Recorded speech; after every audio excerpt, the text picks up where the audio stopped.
Hello, and welcome to The Queer Gaze, where we dissect queer media from every country, complete with nuanced discussion of representation and issues. This season, we've organised our titles by theme, and we'll be comparing popular, well-known films with lesser-known films.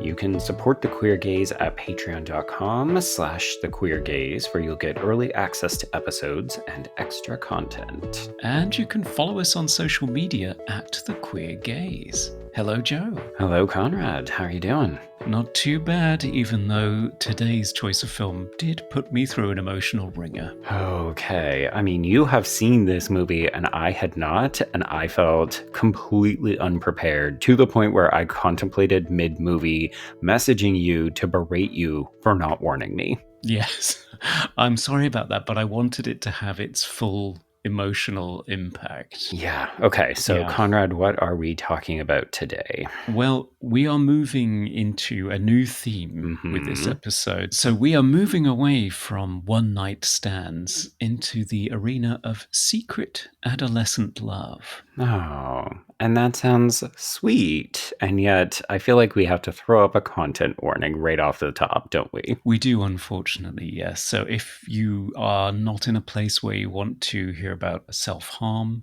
then you may not want to be involved in this episode, and that's fine. So our film today is a film called Close. It's a 2022 Belgique coming-of-age drama film directed by Lukas Dhont. I think that's how you pronounce his name.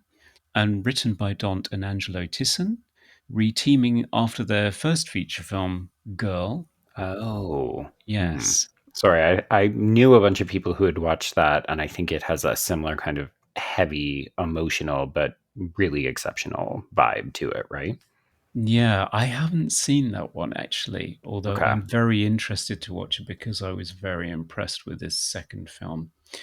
So our central characters in the film are two 12 or 13-year-old boys, so right on that cusp between being a child and being an adolescent. One is called Leo, and he lives on his family's farm, flower farm, I think it is. Yes, I think it's very Dutch. Yes, there are lots of scenes of running through fields of color, and he lives very, very close to his best friend Remy. The two families are very close with each other, and Leo and Remy are always with each other. It's summertime with boys on bicycles. It's secret places to play games and imagine that you're being attacked by armies, all until they go to school. And I think they have switched from being in junior school maybe to senior school. Yeah. And that's quite a milestone transition, I think.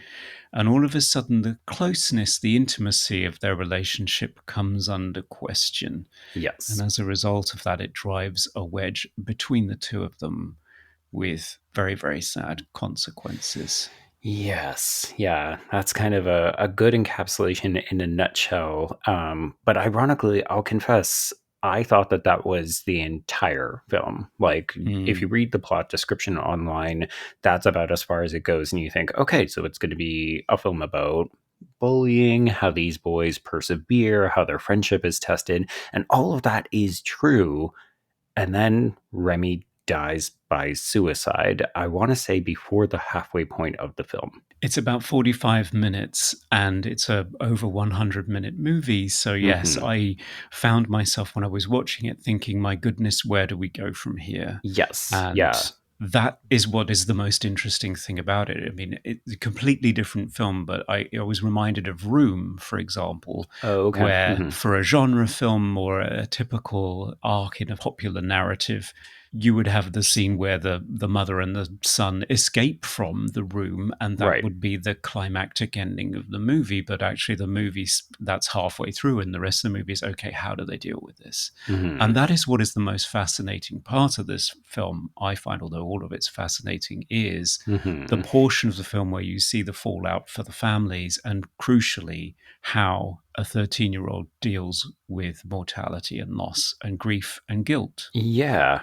because one of the things that does come up in specifically the IMDb plot synopsis is like it's questions of friendship and responsibility. And I did think, Mm. huh, okay, that's a very specific word choice. It has incredible connotations to it because, in some ways, you could watch this movie and say, how much is Leo responsible for what Remy does? And the answer is that if people take their own lives, it's not black and white like that. It's not, oh, Leo is inherently responsible for what Remy did and therefore he needs to feel bad. But there were incredibly poignant emotional moments throughout the course of this film that made me wonder, how is the film guiding our reactions as an audience to what Leo is feeling and how responsible he himself feels, and then also how Remy's mother, Sophie, feels, because it really feels like the back half of the film is a dance between Sophie wanting to ask this 13-year-old boy what happened because she doesn't understand and she's trying to grieve and process the loss. But then Leo doesn't have the emotional maturity or the language to express that. And like the movie is so quiet in that regard. Like it's not really dialogue focused, but I love that we don't build to this moment. Like there is a moment where he confesses, he thinks it's his fault and she orders him out of the car and he goes into the woods and then she comes and gets him. And that's like the emotional climax of this entire movie, but it is so understated. Like there are no fireworks in this movie because that's not true to life. No. And that's the thing that I found so arresting about the film. I remember my 2-word review when I walked out of the film for the first time was, holy fuck. No, I'll go with that. But my words were quietly devastating Yeah. because it is such a quiet film. There is very little dialogue, in fact. Mm-hmm. There is a beautiful score. Yes. It is not overused. It is not a melodramatic score. It No. is very much a tonal one. Yeah. The film really relies on its use of the performance, and it has to be said the performances of these two children is Oh my just God. incredible. Yeah, we'll shout them out. So Leo is played by Eden Dambreen, and Remy is played by Gustave Devale. And these performances, they're unparalleled. Like I have rarely seen child acting of this caliber. Like without them, the film is completely lost. Yeah. And it's amazing how they were cast in the movie. I saw an interview with the director where he was saying that Eden, he just spotted on a train Come on. and approached him. Unfortunately, he was with his friends and he was able to establish his credentials and not make this 13-year-old child I'm not a child predator. think, who is this strange man approaching me with a business card? But there was just something about the essence of Eden that he thought this kid has got it within him to play this role, Mm-hmm. and how right he was. Oh yeah. Yeah, it's an astonishing performance, but it is one very much in the eyes because there is not much dialogue. Mm-hmm. So much of it is in body language, it's in looks. Yeah. All of it is very much internalized. But for all that, even the slightest twitch or look or glance or held gaze is immensely impactful in a way that I wasn't prepared for. No. And this kind of narrative can be so dicey. Like I do appreciate the fact that you didn't spoil it for me because it hit like a total gut punch. I can't imagine watching this in an actual cinema with an audience. I had the luxury of being able to cry throughout the entire back half of the film, just very quietly, but more or less with like a constant teary-eyed and or full-on drip. Yeah. And like this would have been devastating with an audience because it was already difficult just to watch by myself. And it begins early. I mean, seeing the two of them be driven apart by this hierarchy of acceptable intimacy that they're introduced to. As soon as they go to school, girls ask them if they are together because of how comfortable they are, how close their body language is. Yep. Leo rejects it. He says that they're friends just in the same way that the girls are friends. But whereas female children are able to express it that way, these two aren't. And he tries to express it in terms of brotherhood as well. and that still doesn't wash. And so eventually he finds himself distancing himself from Remy just as a defensive reaction, and even Yeah. taking up a masculine sport like hockey. Hockey. Yeah. I love this, particularly as a Canadian, where this is more or less the de facto pastime. Like, this is the sport that you are encouraged to play. Whether or not you have the finances for it, it's an expensive sport. But yeah, no, I loved even how there are certain words that do and don't get used in this film. Like, I had heard a lot about it when it was entering the best foreign language Oscar contention discussion, because this was nominated. This also got I want to say a special jury prize out of Cannes. Oh, sorry, it won the Grand Prix out of Cannes, Wow. and then it was nominated for Best International Feature. But when it was really starting to spark conversation, it was interesting. The conversation was about what the film doesn't say, because we don't say gay. We say the F slur once when a Mhm. boy hits Leo, and that's kind of the last resort. That's the line that breaks apart the friendship, because at that point Leo tries to really distance himself from Remy.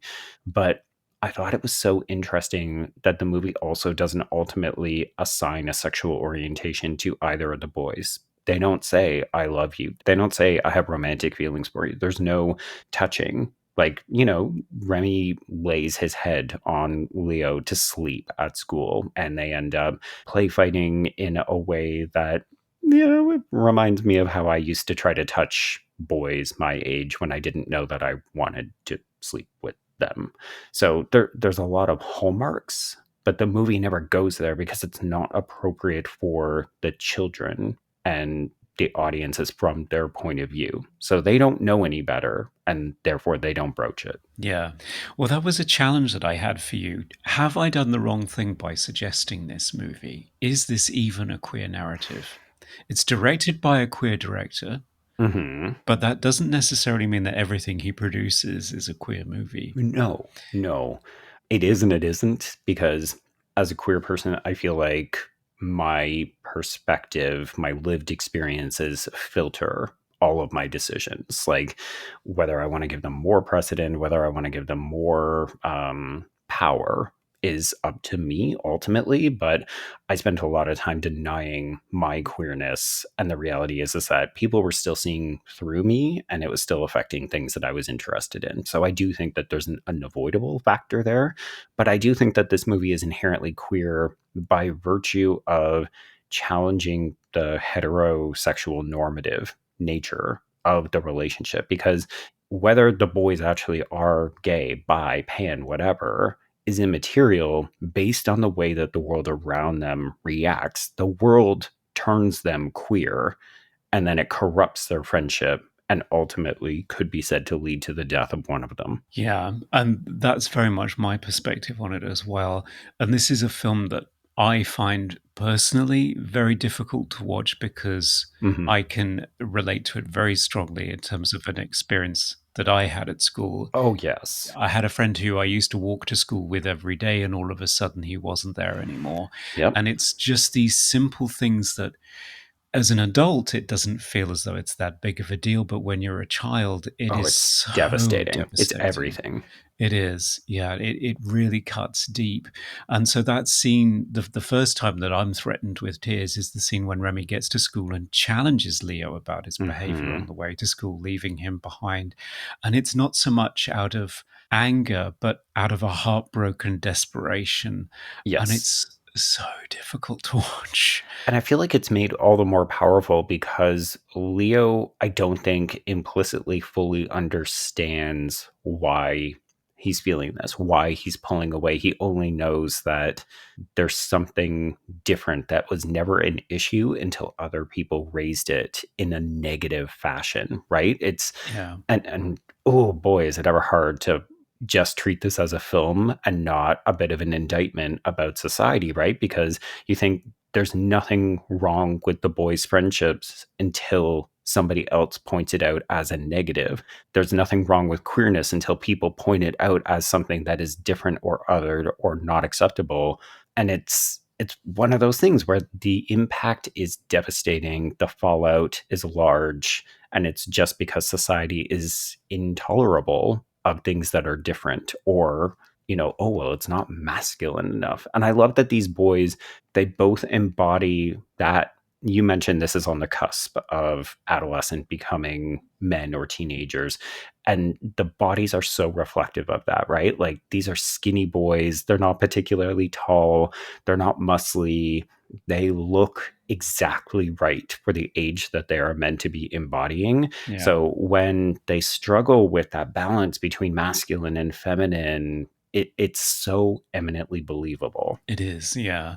The director talks about the use of the ice hockey as a way to show a young man trying to bulk up and Mm-hmm. also just become one of the flock because his Right. identity is erased by all of that protective gear. Yeah. And I think this isn't explicitly about a queer narrative. I think this is also an indictment of the way that masculinity is treated generally, because Mm-hmm. I was listening to a psychologist talk about how, for all men, you reach an age where all of a sudden you are shamed for something. That childhood is just an experience of complete free abandonment and joy until that Mm-hmm. one crucial moment when somebody Breaks will you. mock you for dancing, for playing, for doing something that in some way violates some unspoken code about what masculinity is and how it should represent itself. Mm-hmm. And as soon as that shame kicks in, the toxicity and the problems begin. And this is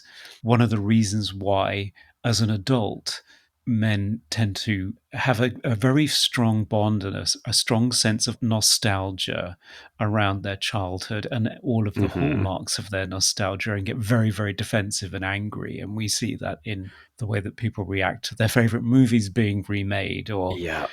ending up in debates that come to vicious blows about, franchises or Mm-hmm. properties or whatever. And it all stems from this cherishing of a time when they didn't have to deal with all this shit. Yeah, And it it's was just so sad. simpler. You could just be yourself. I mean, Yeah.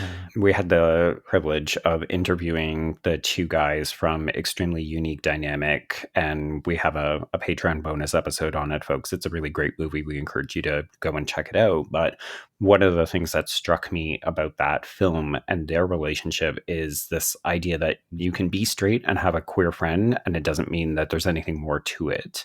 And you can just enjoy each other's company and have fun. But like, even I will confess, I add to this myself, both with you as well as Trace on Horror Queers.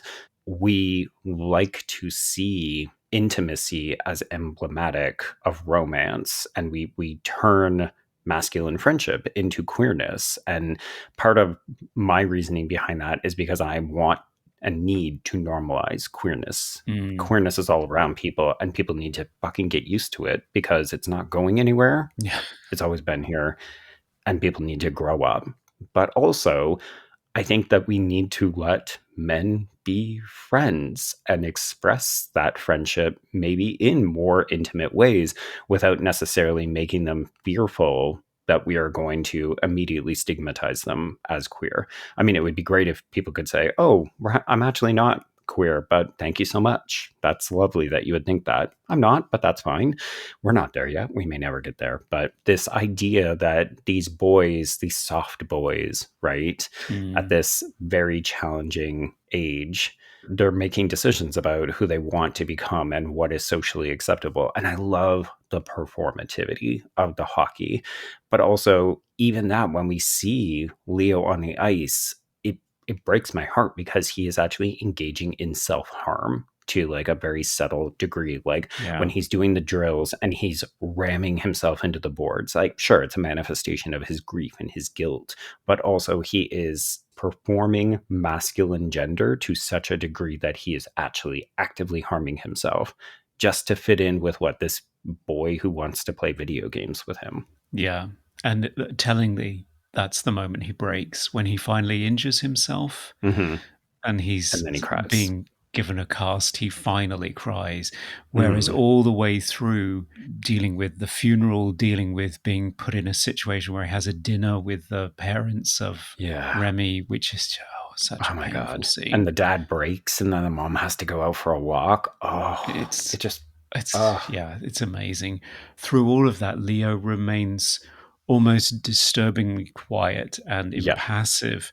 And it's because so much of it, I think, is fear and guilt Mhm. at that point, that it's telling that when he crawls into bed with his older brother, the questions that he's haunted by through his nightmares are: one, did he suffer? And two, did he leave something? Yeah. Did he leave a note? Yeah. Am I going to be found out? And I think that's the two things that are really worrying him. hmm And it's only really once he's processed all of this and gone through all of those moments, and he finally realizes that this performative masculinity and harming himself is futile, that's when he finally breaks. hmm That paves the way for the confession. Yeah.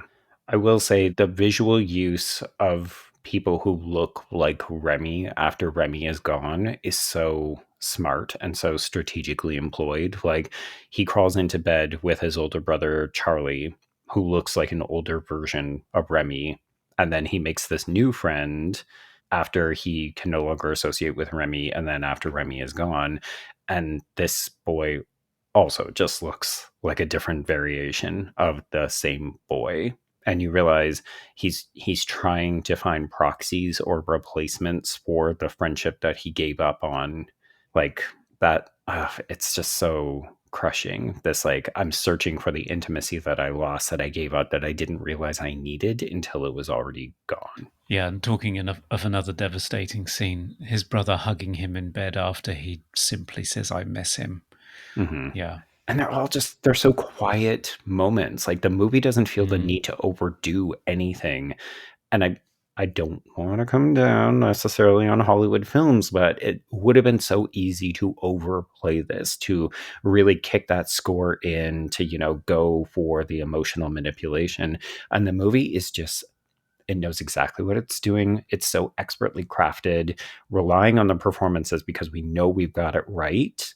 And I feel like it actually hits harder as a result because it trusts us as an audience to grasp how devastating this all is. It lets you settle into its rhythm and just gently absorb all of it. And for all that, it is in no way boring. It is Mm, compelling throughout. It's that the silence makes you pay even greater attention to it, I think. And I could just imagine in a theatre, you would have been able to hear a pin drop hmm in there. Or the blowing of noses, maybe. Well, yes, quite likely. I can imagine there wasn't a dry eye in the house at the end of it, but No. it's not perhaps an enjoyable experience to watch. I think it's a fascinating, incredibly impressive film to watch, and sometimes I do love being put through the emotional ringer like this. Oh, yeah. Yeah. There's something to be said for a cathartic cry, especially when it Mm. feels earned. Very much so, yeah. My favourite film, as I've often mentioned on Movie Oubliette, is Ordinary People, which is also about a family dealing with a death, in this case, accidental. And I do love quiet, largely unscored films that just have a devastating central performance and very subtle moments in them. There's something about it that really appeals to me. But this one, as I said, hits so close to home because it is, although it may not be specifically about a queer experience, it feels very adjacent and Yeah. reminiscent of experiences that I've had, for sure. Agreed. Yeah. Okay, well, why don't we take the rest of the conversation over to Patreon, where we can unpack some of these scenes in greater detail. But folks, you should think about joining us. We think we've done a pretty good job for the low monthly fee of about $3. You get a bunch of extra bonus content as well as early access to episodes like this. So patrons heard this a week ago. They're on it.